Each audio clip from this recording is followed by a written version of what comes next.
We hope you turned your clock back this morning to catch this edition of Moral Side of the News. I'm John Blim with the WHAS Crusade for Children. With me, as always, is a distinguished panel this week. Reverend Sally McClain, Christian Church, Disciples of Christ. Rabbi Emerita Gaylia, Rooks, the Temple. Reverend David Harkleroad, South Point Church, New Albany. And Father John Stoltz, St. Aloysius Catholic Church. A University of Kentucky nursing student was among the dead at a Seoul, South Korea Halloween celebration. At least 154 partygoers died in the crush as thousands were packed tightly in narrow streets. Panelists, it was the first Halloween celebration there after the COVID shutdown, and what a tragedy. Well, there's no question that it was a horrible tragedy. It kind of staggers the mind how things like this can happen. And our hearts go out to all those who lost loved ones. I read somewhere that there are more police assigned to the commission that's investigating this tragedy than there were police on site at the time, and that there may be some issue of negligence on the part of the Seoul Police Department. I don't know. I guess it's always good to go back and look at what happened to try to prevent it from ever happening again.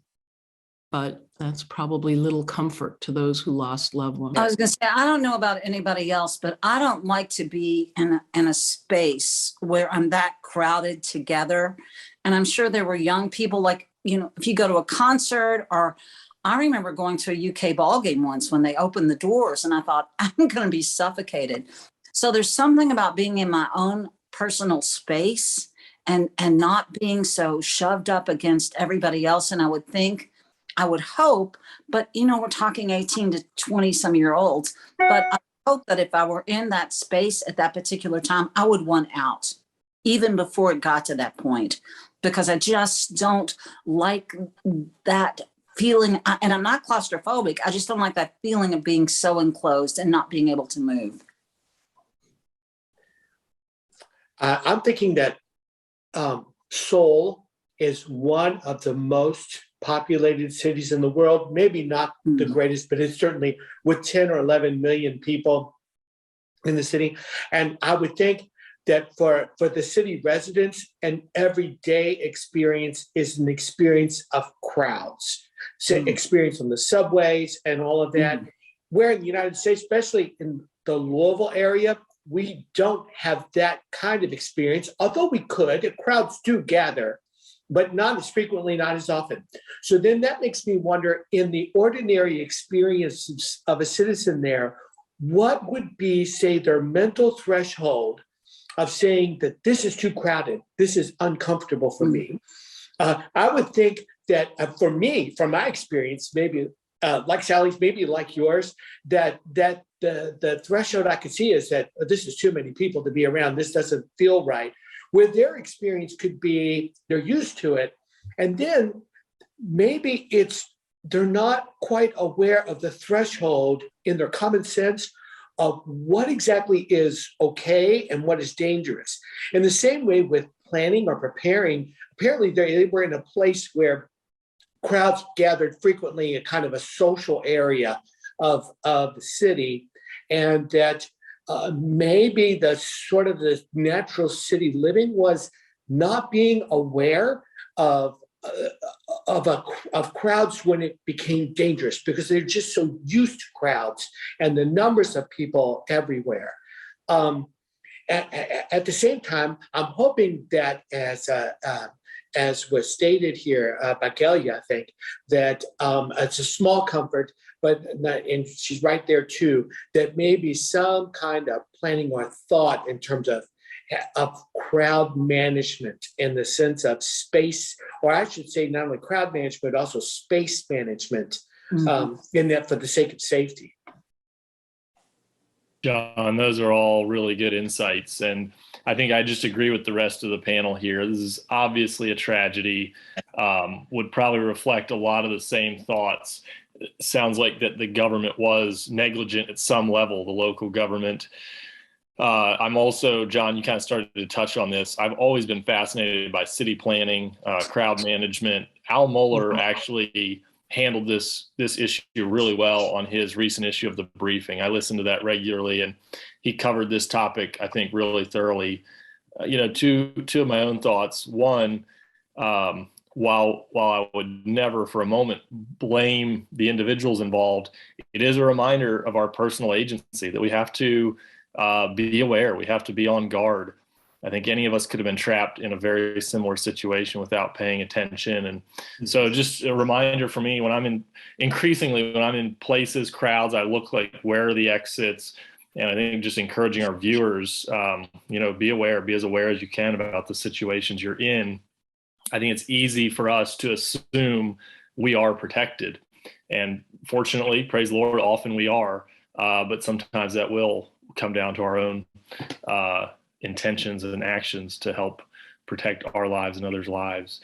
And then I just also thought, I personally think the Christian worldview has a lot to offer these kind of situations, these things that we would just call senseless. I would personally think the Christian worldview offers a lot of understanding about why these things happen and hope for these situations. I'm not sure I understood what you just said. Can you elaborate on that a little bit more? About the Christian worldview? Yes, please.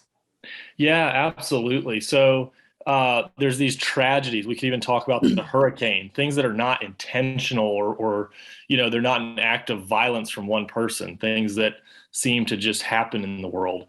And I think the Christian worldview explains that because of sin in the world. Sin has created brokenness. So things happen that are not necessarily someone's intention or one person intending to hurt another. And I think that Christianity explains that, has an entire category for natural disasters and these kind of events. Is that what you were asking me about, Sally? I think so. I'm trying to think of the theater sense of what constitutes a tragedy. If it's a natural disaster, that's not really a tragedy. It's a happening. It's a thing. Hurricanes happen, tornadoes happen, and you just happen to fall into the category of where that takes place. A tragedy is something that is intentional, human-driven. Yeah, that's a good point. Maybe I could choose my words a little more carefully, and maybe someone can update me on this news story. I don't think there was intentionality here. I think this was certainly a human event, but was there anyone intending to do harm, or did this just sort of arose, didn't it? I think it was called a crowd surge. Is that true? Right. That's what I understand. Right. Like stampede or crowd surge, however you want to call it, right? Right. And I think that being that they were young and maybe so enthusiastic about getting out and being with other people. And as John has said, they're used to crowds, so they weren't thinking of that. I'm thinking of friends of mine who are small people, females who are small people. And a lot of Korean people are very small, particularly the females, and that, they are overwhelmed in situations where they feel totally vulnerable because they're in a difficult situation, and they know, they're aware that they're small people. All right, very good, panel. We're off to a good start on this edition of Moral Side of the News. Thank you for watching and listening. We'll go on to our second topic now. Do politicians and their families need more security? That's the question after new details have emerged on the attack on House Speaker Nancy Pelosi's husband, Paul. The alleged assailant told police he was on a suicide mission and had a list of other prominent targets. Panelists, let's hear your thoughts about what happened to Mr. Pelosi and the aftermath. Well, everyone knows we live in a violent society, and certainly this played out. And I think I'll probably have more to say about this as I've gathered my thoughts about this and tried to understand this. I do see it as as very tragic. I think we can look at like the larger sense of the greater issue of violence in our society, and maybe the more particular sense of the way that this particular person was thinking, and some of the very irregular, dangerous ways that he was thinking too.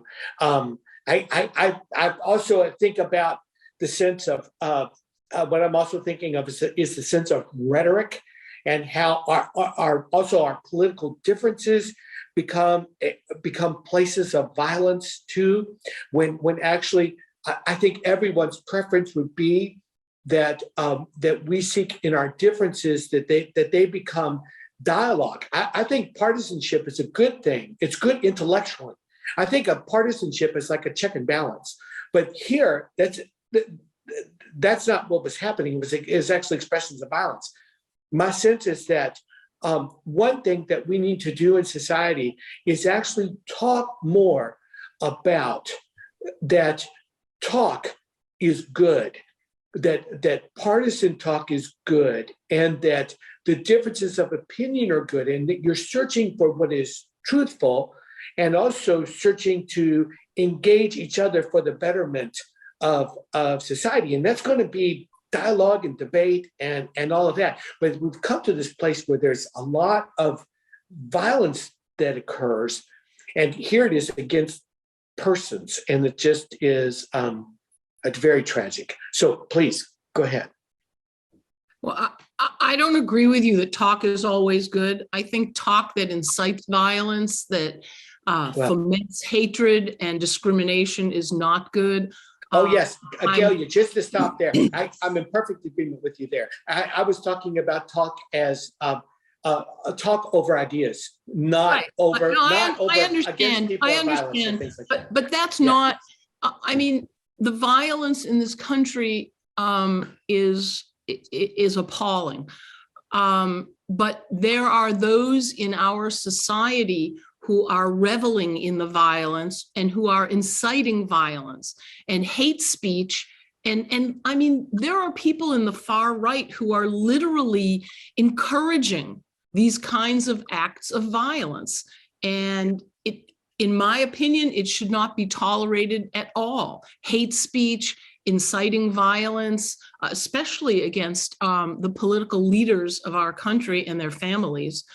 But it's like yelling fire in a crowded theater that can do real harm if there was a stampede, like we were talking in the previous story. But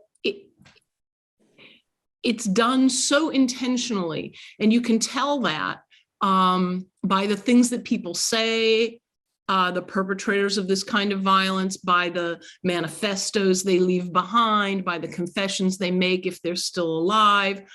And I think that you can draw direct lines of people who are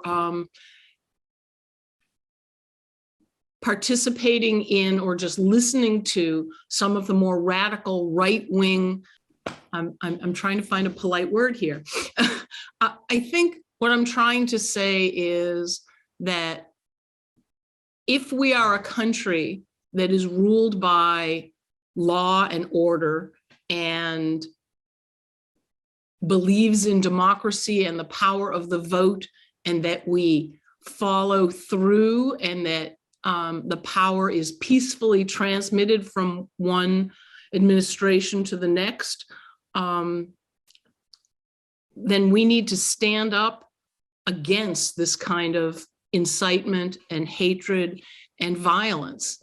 And that, I mean, that's not who we, I want to say that's not who we are as a country, but I'm afraid more and more that's who we are becoming.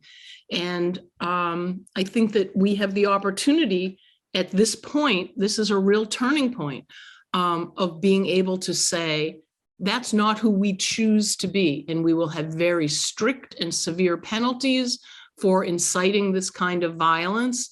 And I mean, there's no question in my mind that this man has mental health issues. I mean, I think that's been proven. But other people are still using this horrible violent attack I mean, it fractured his skull. He could have died or been brain dead.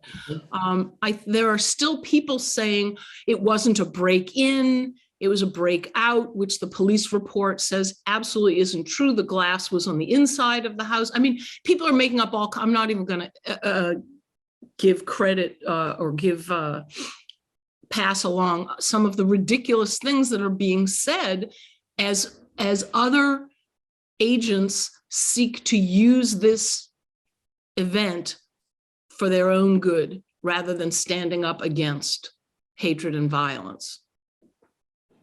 Yeah, Gaylia, I think we unquestionably have to stand against violence, speak against these things. This was, again, a tragedy. I am completely against it.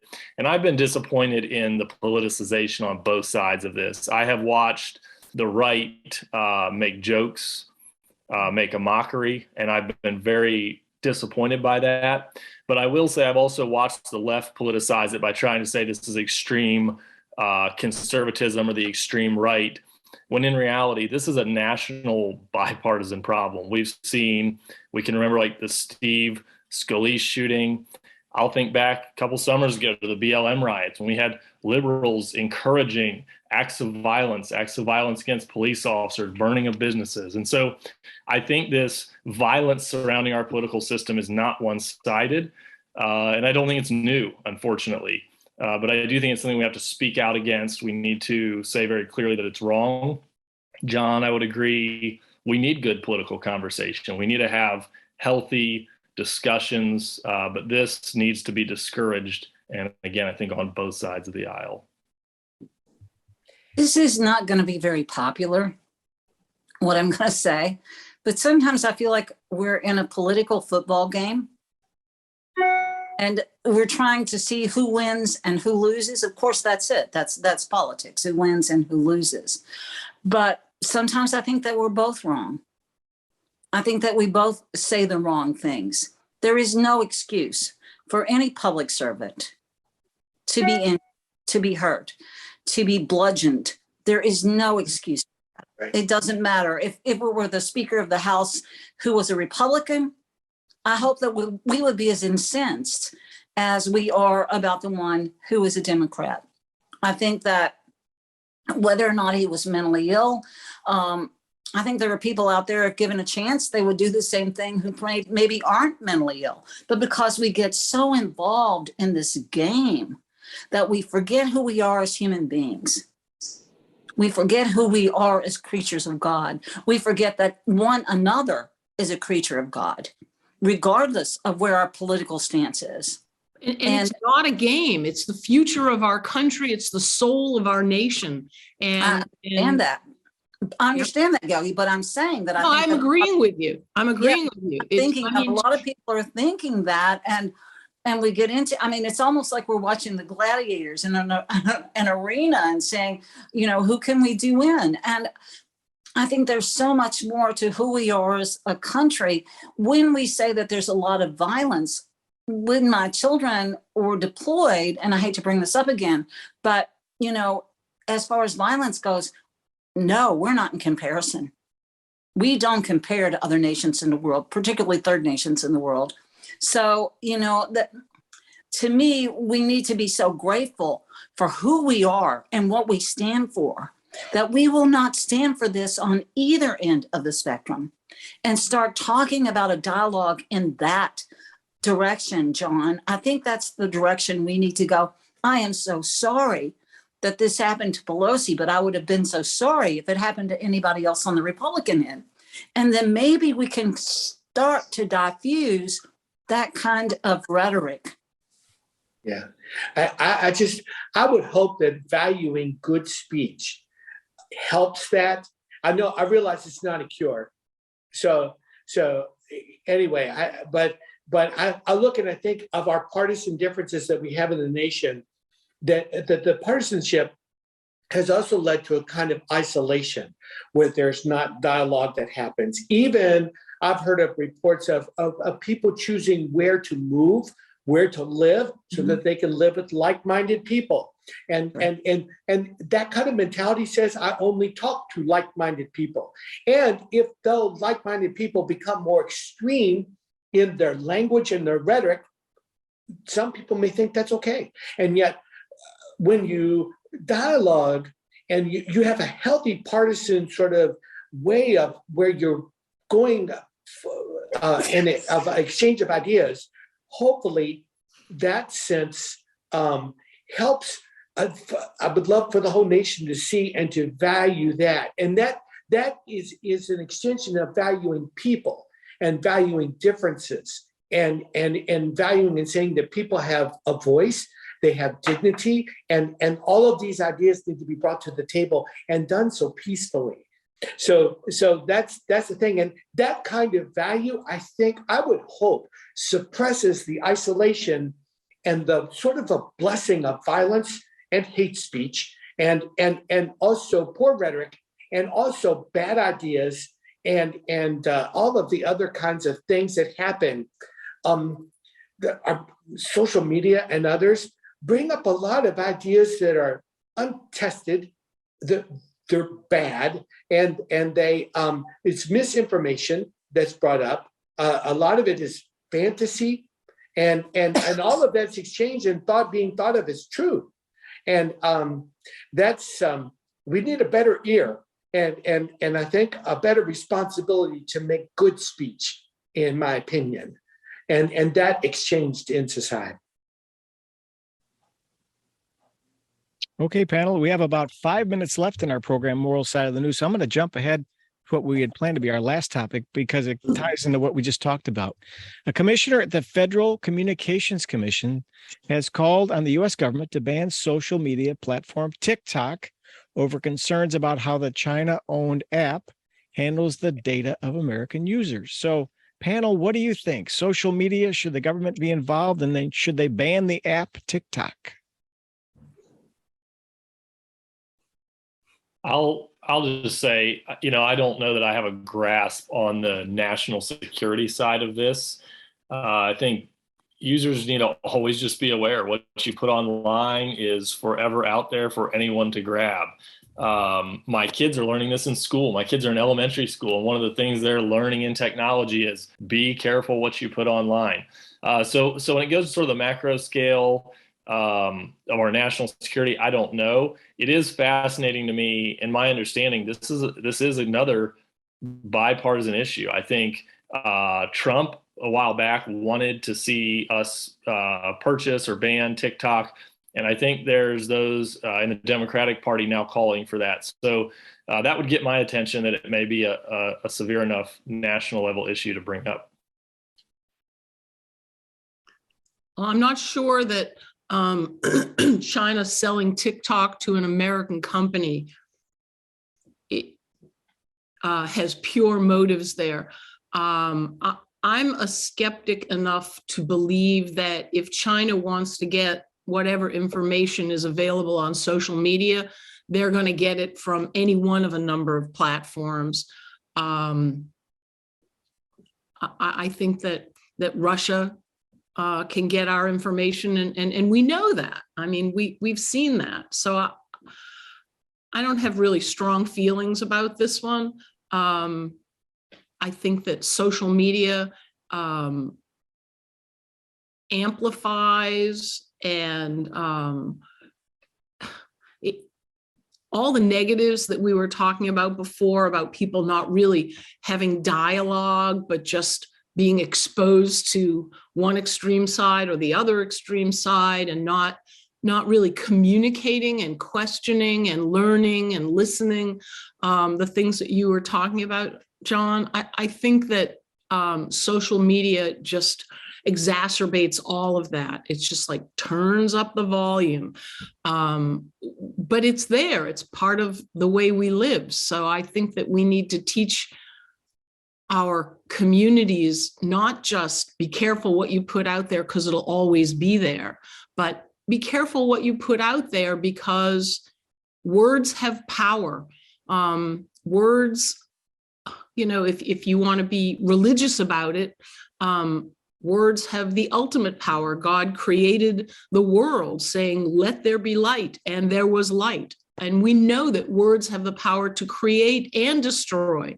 You know, if I, oh, Sally, you know, you're so insightful and you're so brilliant in what you're saying and everything, that creates really positive feelings in you that then have a ripple effect maybe on how you treat someone else or whatever. Or if I say, you know, Sally, that's just the stupidest thing I've ever heard. Why don't you ever think before you speak? I mean, you can create and you can destroy with the power of your words. And that might have been a silly example, but I really do believe that we need to teach the world, starting, you know, with our own families and communities and our country, that words really do carry tremendous power. And unlike an arrow released from the bow, I mean, like an arrow that's released from the bow, once it's flying out there, you can't call it back. And words are like that also, that once you've spoken them, you can't call them back. I remember Go ahead.